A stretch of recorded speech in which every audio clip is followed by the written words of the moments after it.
whatever made you decide to become a lawyer? Because I originally started out studying chemistry, and I went to the University of Alaska back in the 60s, and back then, anybody studying chemistry was in big demand.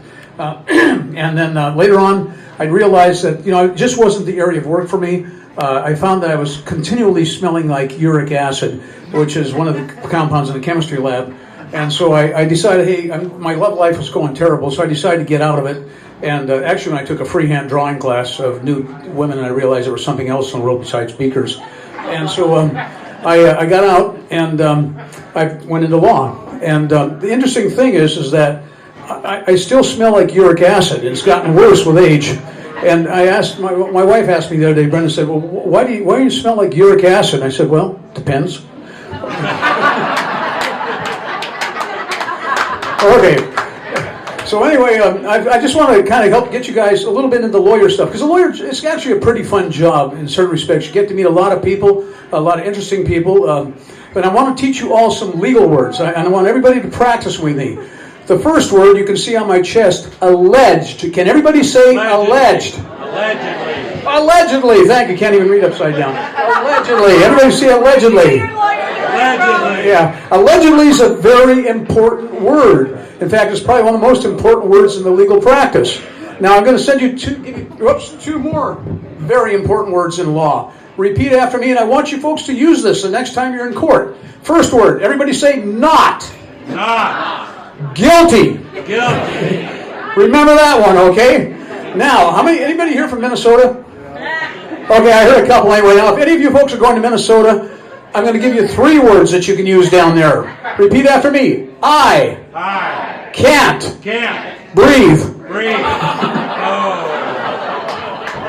Okay. Another word I learned when I went to a Jewish law school. I'm not Jewish, but everybody thought so with a name like Satterberg. But another word that I found was a very valuable word. One word, whiplash, is a Jewish word, but it's a great one. It's made a lot of money for me over the years. Okay. We were talking this morning, as Heather pointed out, we had kind of a pre-meet to decide just what we would do, and we decided we'd keep Bernie under control, which we did. He actually did very well tonight, unexpectedly.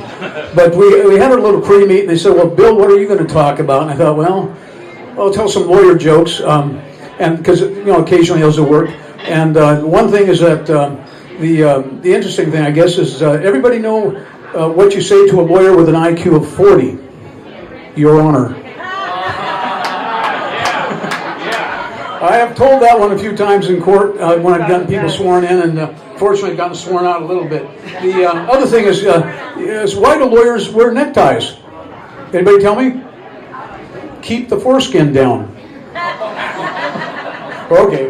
Over the years I've had a number of very interesting clients. In addition to Bernie, I ended up for some reason ending up with different specialties, and one of my very first specialties were massage parlors. And it was an interesting job. I was originally contacted right after the Iran-Iraq war, true story by the way, the Kuwait invasion, and there was a place called Madame Lee's, or I guess it would be pronounced Madame Ree's, out on the Dennis Road. And there's some of you guys, I'm sure many of you guys remember there, because I recognize some of you. And it was an interesting case because what happened is that they were eventually busted because the owner, who by the way was Korean, had gone in and went to talk to the head of the Alaska State Troopers after the state troopers had conducted an impromptu visit, which they often do at 3 in the morning. And some soldiers were in there getting their back to work on because they've been blown up, I guess. And so he goes in the next day and he says to the head trooper in town, he says, I want you to keep those ends out of here from now on, because the troopers had gone in with black guys. And so the next day they all came back and they busted her. And I ended up having to represent her, Madame Lee. And it was interesting because when she came in, she wore this bright red dress. She smelled like a French horse. And first thing she looks at me, she goes, do you do trade outs? And I looked at her and I said, Madame Lee, here's the problem. We're both in the same business. And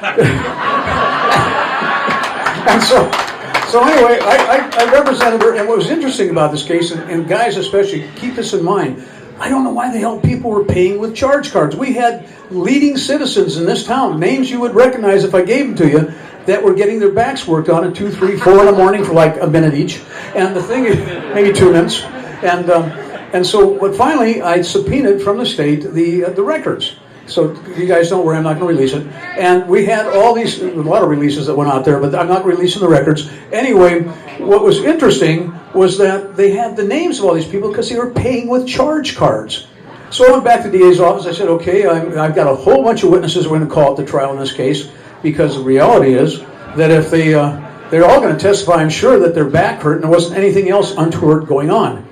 The state dismissed the case. So I invited Madam Lee into my office the next day, and she comes in and sits down, and I go, Madam Lee? She goes, yes, yes, because she always wore high-heeled shoes and a red dress, and like I said, smelled like a French horse.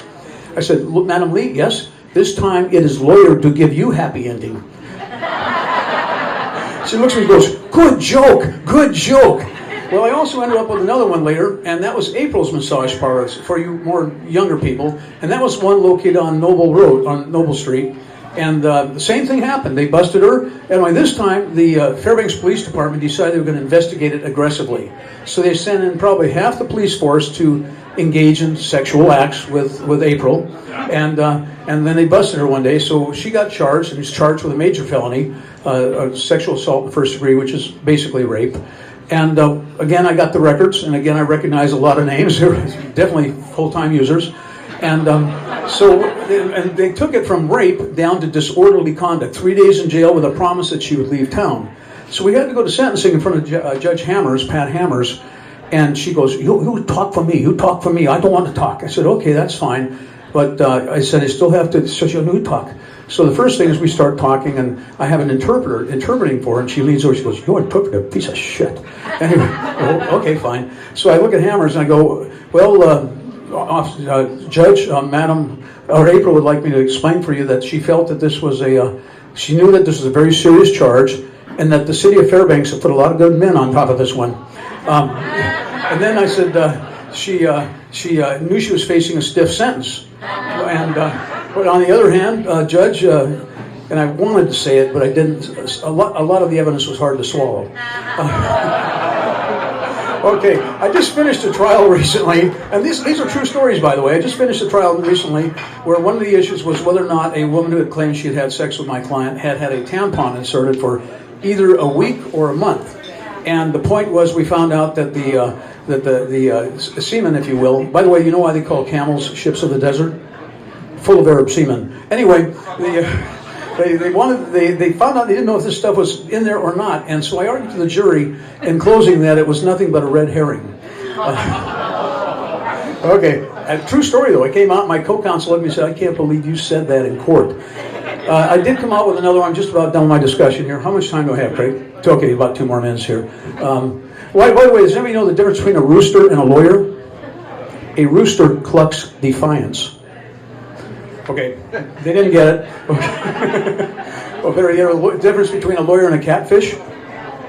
One's a slime-sucking bottom feeder, the other's a fish. Oh, okay, we got that one. Okay, anyway, what was I? I'm trying to remember the joke I was talking. Oh yeah, I was in court in fact today even, and we had a case where I'm representing a person in town named Stepovich. You folks might know that name. And I also had this other Stepovich's father on a stand, Stepovich, and I also had, we were talking about the lawn that was a Stepovich from years ago. And the judge, Judge Barr said, well, Mr. Satterberg, you're talking about Viches. She said, Stepovich. I said, well, Judge, that's true. I said, actually, we have in this town, we have Bakanovich, we have Hadukovich, we have Stepovich, we've got, I said, actually, we've got a lot of these folks, and they all have a lot of sons of bitches here. And seriously, came out with it, and I remember the judge looking at me going, and I blame it on my age. I'm 75 years old. I can get away with this stuff. Let's see if there's anything else I think in there.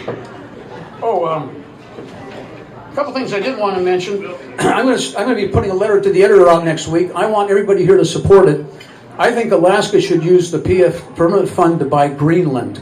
Because if you take a look at the land mass between the two, and this is a legal thing we've got to keep an eye on, Greenland is 800 some odd thousand square miles. Alaska is only 600 some odd thousand square miles.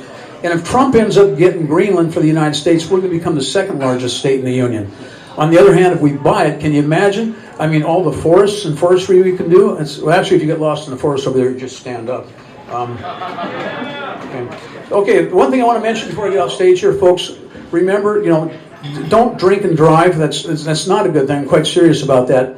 I prefer that you drink and then drive. if you do,